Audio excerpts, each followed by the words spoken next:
तर इम्पोर्टमा म कर थप्छु, नयाँ कर थप्छु। डोमेस्टिकमा चाहिँ म छुन्न र त्यो नछुने वस्तुहरूको लिस्ट तपाईँहरूले नै दिनुहोस् भनेपछि आयो। यहाँ पेन्टका कुरा आए, जुत्ताका कुरा आए, केही कपडाका कुरा आए, प्लाइवुडको अघि प्रसङ्ग आयो। प्लाइवुड छुटेछ कि भन्ने लाग्छ मलाई, हामीले दिएका हौँ।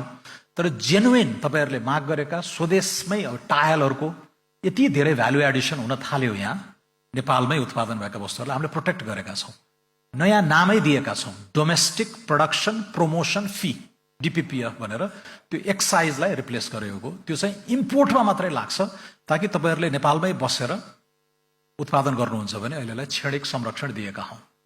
यो आफैमा गाली खाने विषय हो, अन्तर्राष्ट्रिय अर्थशास्त्रमा गाली खाने विषय हो। तर मैले नेपालको उत्पादनको संरक्षण, अस्थायी संरक्षणको लागि, तपाईँहरूलाई केही समय तङ्ग्रन दिनको लागि, प्रतिस्पर्धी बनाउनको लागि यो पहल गरेको हो, जोखिम मोलेर नै।